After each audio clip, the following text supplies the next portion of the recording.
Hello, I'm Simon Whistler. You're watching the Today I Found Out YouTube channel, and in the video today we're looking at the fact that for nearly 2 decades the nuclear launch code at all Minuteman silos in the United States was 8 zeros. During the height of the Cold War, the US military put such an emphasis on rapid response to an attack on American soil that to minimize any foreseeable delay in launching a nuclear missile, for nearly 2 decades they intentionally set the launch codes at every silo in the United States to a string of 8 zeros. We guess the first thing that we need to address in this video is how this came to be in the first place. Well, in 1962, JFK signed the National Action Security Memorandum 160, which was supposed to ensure that every nuclear weapon in the US was fitted with a Permissive Action Link, PAL, basically a small device that ensured that the missile could be launched with only the right code and with the right authority. There was particularly a concern that the nuclear missiles the United States had stationed in other countries, some of which had somewhat unstable leaderships, could potentially be seized by those governments and launched. With the PAL system, this became much less of a problem. Beyond foreign seizure, there was also the problem that many US commanders had the ability to launch nukes under their control at any time. Just one commanding officer who wasn't quite right in the head, and World War III begins. As US General Horace M. Wade stated about General Thomas Power, "I used to worry about General Power. I used to worry that General Power was not stable. I used to worry about the fact that he had control over so many weapons and weapon systems and could, under certain conditions, launch the force. Back in the days before we had real positive control, i.e. PAL locks, SAC had the power to do a lot of things, and it was in his hands. And he knew it." To give you an idea of how secure the PAL system was at this time, bypassing one was described once as being about as complex as performing a tonsillectomy while entering the patient from the wrong end. This system was supposed to be essentially hotwire-proof, making sure only people with the correct codes could activate the nuclear weapons and launch the missiles. However, though the devices were supposed to be fitted on every nuclear missile after JFK issued his memorandum, the military continually dragged its heels on the matter.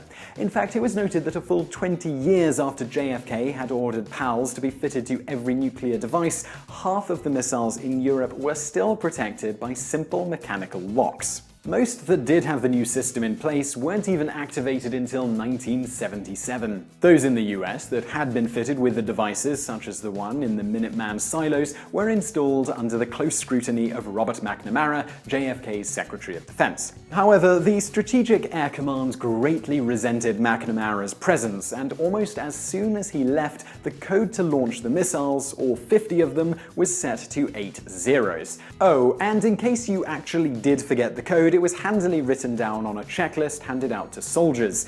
As Dr. Bruce G. Blair, who was once a Minuteman launch officer, stated, "Our launch checklist in fact instructed us, the firing crew, to double-check the locking panel in our underground launch bunker to ensure that no digits other than 0 had been inadvertently dialed into the panel. This ensured that there was no need to wait for presidential confirmation that would have just wasted valuable Russian nuking time." To be fair, there was also the possibility that command centers or communication lines could be wiped out, so having a bunch of nuclear missiles sitting around unlaunchable because nobody had the code was seen as a greater risk by the military brass than a few soldiers simply deciding to launch the missiles without proper authorization. Dr. Blair, whose resume to date is far too long to write out here, is the one who broke this 8 zeros news to the world in his 2004 article, Keeping Presidents in the Nuclear Dark. He also outlined the significant disconnect between the nation's elected leaders and the military when it came to nuclear weapons during the Cold War. Dr. Blair had previously made waves in 1977 when he wrote another article entitled "The Terrorist Threat to World Nuclear Programs." He had first attempted to communicate the serious security problems at the nuclear silos to congressmen starting around 1973.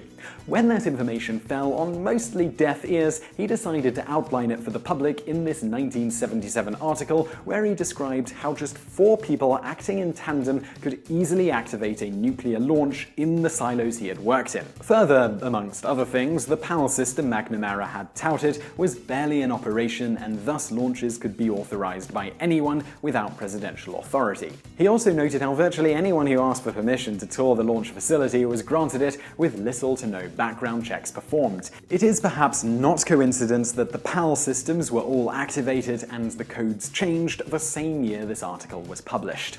So, to recap, for around 20 years, the Strategic Air Commands went out of their way to make launching a nuclear missile as easy and quick as possible. To be fair, they had their reasons, such as the fact that the soldiers in the silos, in the case of a real nuclear war, may have needed to be able to launch the missiles without being able to contact anyone on the outside. That said, their actions were in direct violation of the orders of the Commander-in-Chief, the President of the United States, during a time of extreme nuclear tension. Further, not activating this safeguard and lax security ensured that someone with very little planning, someone with 3 friends who had a mind to, could have started World War III. We don't even think that could pass for a bad conspiracy theory film plot, but history is so often stranger than fiction.